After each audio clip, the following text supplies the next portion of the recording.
Em meio a tantas notícias difíceis, hoje a gente vai partir de alguns sucessos ambientais bem notáveis que surgiram recentemente.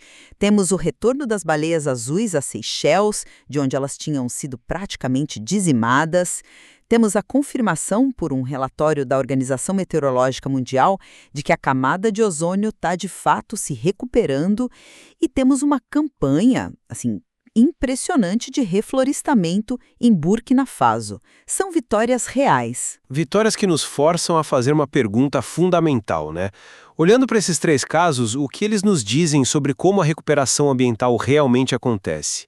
A mudança eficaz vem de cima, dos grandes acordos globais, ou ela brota de baixo, das ações locais, focadas e com o engajamento da comunidade? Acho que é essa a questão que a gente vai explorar hoje. E é de que, para problemas planetários, a solução precisa ser planetária. A cooperação internacional, formalizada em acordos como o que salvou a camada de ozônio, é o nosso instrumento mais poderoso. E do meu lado, eu vou argumentar que, na prática, a mudança duradoura e resiliente nasce no chão, sabe? No envolvimento direto das pessoas com seu ambiente. O que está acontecendo em Burkina Faso, para mim, é o modelo mais inspirador e relevante para os desafios que a gente tem pela frente. Bom, vamos começar então pelo meu principal exemplo, que é, o caso clássico da camada de ozônio. É realmente difícil exagerar o sucesso do Protocolo de Montreal de 87. A ciência identificou uma ameaça existencial. Compostos químicos, os clorofluorcarbonetos, ou CFCs, usados em tudo que era spray e refrigeração, estavam abrindo um buraco na nossa proteção contra a radiação ultravioleta. O mundo se uniu, baniu essas substâncias e o resultado foi uma redução de 99% das emissões. Os dados mais recentes são muito claros. A camada vai se recuperar totalmente nos trópicos até 2040, no Ártico até 2045 e na Antártica, que era o caso mais grave, até 2066. É o nosso padrão ouro de ação ambiental, a prova de que o multilateralismo funciona. Não, ninguém nega o sucesso de Montreal. Foi uma vitória sem dúvida alguma. A minha questão é outra. Será que esse modelo é replicável ou foi um caso muito específico? Porque quando eu olho para o que está acontecendo em Burkina Faso, eu vejo uma energia completamente diferente. Eles não estão esperando um protocolo, eles plantaram 5 milhões de árvores em uma hora. A meta é chegar a 20 milhões até 2025. Isso é uma mobilização nacional que eles batizaram de Hora Patriótica pelo Reflorestamento, inspirada no legado de Thomas Sankara, aquele líder revolucionário icônico do país nos anos 80, que já tinha uma visão muito forte de autossuficiência e ecologia. E o mais inteligente é que eles não estão plantando qualquer árvore. O foco em plantas medicinais que a população usa no dia a dia.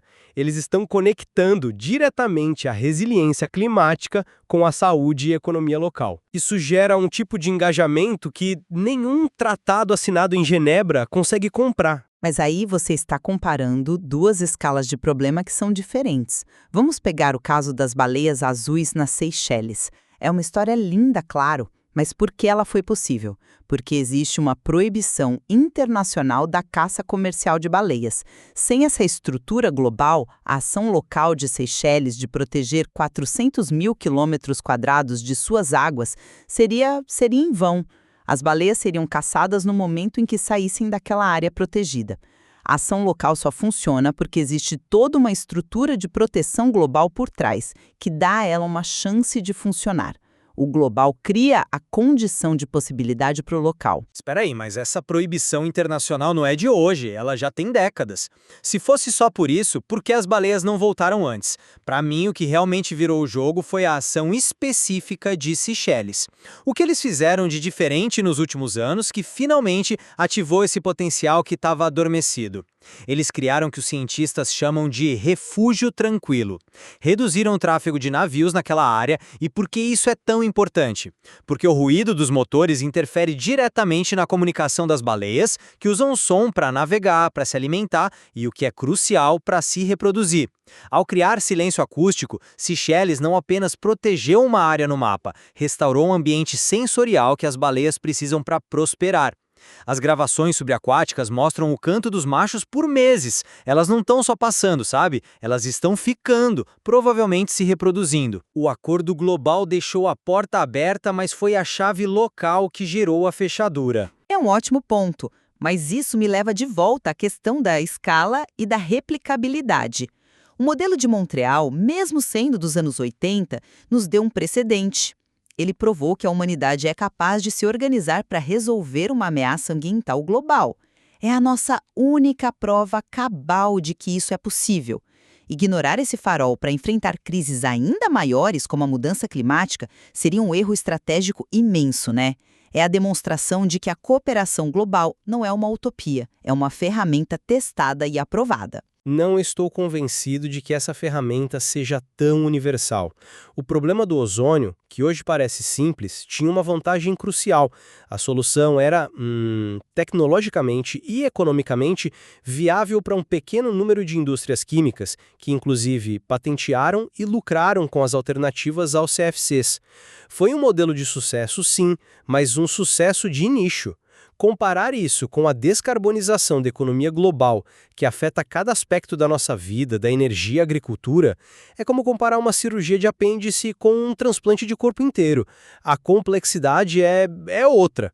Mas mesmo em problemas complexos, a estrutura global é o que garante a continuidade. É o que nos impede de depender apenas do fervor momentâneo de uma campanha nacional. E que estrutura global vai resolver a desertificação em Burkina Faso? As causas ali são uma teia complexa de pobreza, práticas agrícolas, mudanças nos padrões de chuva. A solução não é um documento. A solução é o que eles estão fazendo. Criar viveiros de plantas medicinais em cada província. É entender qual espécie funciona em qual tipo de solo. Esse nível de granularidade, essa adaptação à realidade do lugar, está completamente fora do alcance de qualquer acordo global. O acordo pode definir uma meta de combater a desertificação, mas ele não consegue plantar a árvore certa no lugar certo pela razão certa. Entendo, mas você está subestimando a importância do monitoramento e da responsabilização, que são a espinha dorsal desses acordos. O Protocolo de Montreal não foi só uma assinatura. Ele criou um painel científico que até hoje produz relatórios rigorosos como esse que a gente está citando. Isso garante que o progresso seja medido de forma independente, que os países sejam cobrados por seus compromissos e que o esforço não se perca com a mudança de governos. Essa vigilância constante, essa governança, é o que garante o resultado ao longo de décadas. Ações locais, por mais apaixonadas que sejam, correm o risco de perder o fôlego sem esse sistema de apoio. Como a gente garante que o esforço em Burkina Faso continue daqui a 10, 20 anos? Essa é a pergunta-chave, e eu acho que a resposta está na própria natureza do projeto. Sabe, o que me fascina ali é a inteligência por trás. Não é só sobre plantar árvores, é sobre plantar as árvores certas. Eles escolheram nerê, carité, moringa. São plantas que a população já usa para remédios, para comida, para gerar renda. Isso cria um ciclo imediato de valor. A avó que precisa da folha de moringa para um chá não vai deixar ninguém cortar aquela árvore. O compromisso não vem de um relatório de monitoramento vindo de Genebra, vem do benefício direto. E quando o ministro do Meio Ambiente, o Roger Barrot, diz que ou agimos agora ou condenamos o nosso país a um ponto ecológico sem retorno, ele está falando de uma urgência existencial sentida na pele. Essa apropriação nacional cria uma resiliência que a simples conformidade com um protocolo distante não consegue gerar. As pessoas não protegem as árvores porque um tratado diz que devem, mas porque elas são parte da sua sobrevivência. Olha, olhando para o quadro geral, eu mantenho o meu ponto. As iniciativas locais são vitais, eu não discordo disso de forma alguma. Mas a eficácia delas é dramaticamente amplificada e, em casos como o das baleias, só se torna possível por causa das estruturas de cooperação internacional. Para problemas que literalmente não têm fronteiras, um buraco na camada de ozônio, uma espécie migratória à beira da extinção, as soluções precisam ser, por definição, globais. A ação local é a peça final e indispensável de um quebra-cabeça que só pode ser montado em escala internacional. Eu vejo de outra forma. Para mim, os acordos globais, na melhor das hipóteses, estabelecem um cenário, um pano de fundo. Mas a força motriz, o motor da recuperação ambiental, está nas ações nacionais e locais. São elas que são ágeis, que se adaptam às necessidades ecológicas e culturais de cada lugar e que criam um senso real de pertencimento e participação. O que ativou o retorno das baleias em Seychelles e o que está revertendo a desertificação em Burkina Faso mostram que é no nível local, onde a mão toca a terra e o ouvido escuta o mar, que a mudança de fato acontece. No fim, talvez a oposição entre os dois modelos seja um pouco artificial, né? É claro que a gente precisa de ambos. Mas a divergência sobre onde devemos colocar nossa prioridade, nosso maior esforço e talvez nossa maior esperança, essa sim permanece. Concordo. O que o material que a gente analisou hoje nos mostra é que não existe uma fórmula única para o sucesso.